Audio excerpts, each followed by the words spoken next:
प्यारी साथ संगत जी, प्रेम से बोलिए धन निरंकार जी।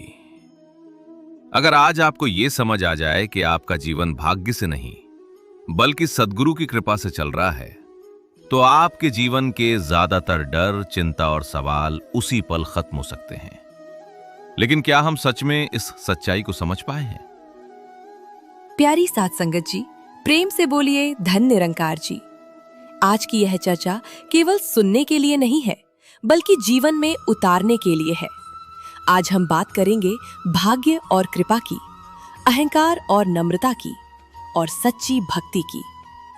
महात्मा जी, मेरे मन में एक सवाल बार बार आता है। जब मैं इस संसार को देखती हूँ तो हर तरफ भाग दौड़, चिंता और अशांति दिखाई देती है। कोई धन के पीछे भाग रहा है, कोई नाम के पीछे, कोई अपने दुखों में उलझा हुआ है। लेकिन हम सत्संग में बैठकर इस ज्ञान का आनंद ले रहे हैं।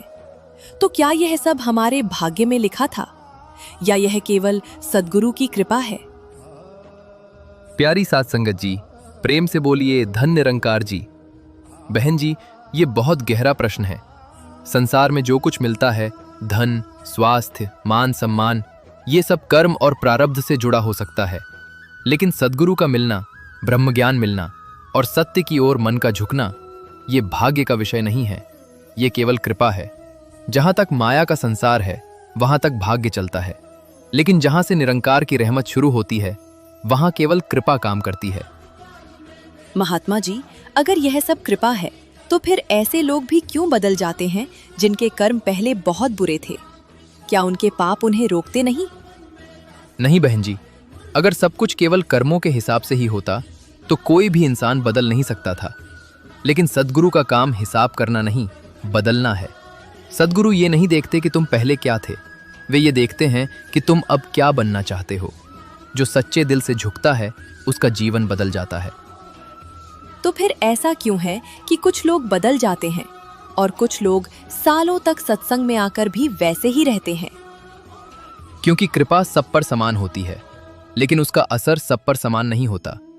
जैसे बारिश सब पर होती है, लेकिन जो बर्तन सीधा होता है वही भरता है, और जो उल्टा होता है वो खाली ही रह जाता है। और ये उल्टा बर्तन क्या है? अहंकार। अहंकार इंसान को सुनने देता है, लेकिन मानने नहीं देता। तो फिर ऐसा क्यों है कि कुछ लोग बदल जाते हैं और कुछ लोग सालों तक सत्संग में आकर भी वैसे ही रहते हैं? क्योंकि कृपा सब पर समान होती है, लेकिन उसका असर सब पर समान नहीं होता। जैसे बारिश सब पर होती है, लेकिन जो बर्तन सीधा होता है वही भरता है, और जो उल्टा होता है वो खाली ही रह जाता है। और ये उल्टा बर्तन क्या है? अहंकार। अहंकार इंसान को सुनने देता है, लेकिन मानने नहीं देता। हम सेवा करते हैं, फिर भी कई बार मन में शांति नहीं मिलती। ऐसा क्यों? क्योंकि सेवा केवल काम करने का नाम नहीं है। सेवा तब बनती है जब उसमें प्रेम हो, आज्ञा हो और समर्पण हो। अगर सेवा में भी मैं आ जाए तो वो सेवा नहीं रहती, वो अहंकार बन जाती है। महात्मा जी, एक बात मन को बहुत परेशान करती है। दुनिया में गलत लोग आगे बढ़ते दिखते हैं और भक्त दुखों में रहता है। ऐसा क्यों? बहन जी, दुख हमेशा सजा नहीं होता। कई बार दुख सबसे बड़ा आशीर्वाद होता है।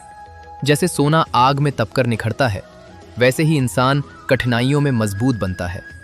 भक्ति कोई सौदा नहीं है, ये प्रेम है, बिना शर्त वाला। हम गृहस्थ लोग हैं, जिम्मेदारियां बहुत है, तो भक्ति कैसे करें?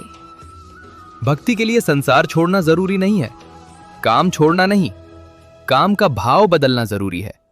जब आप हर काम को सेवा समझकर करते हैं, तो आपका पूरा जीवन भक्ति बन जा।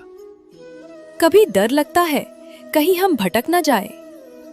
डरने की जरूरत नहीं है। आप सद्गुरु को नहीं पकड़ते, सद्गुरु आपको पकड़ते हैं। आपका काम केवल विश्वास बनाए रखना है। चिंता छोड़िए, चिंतन कीजिए।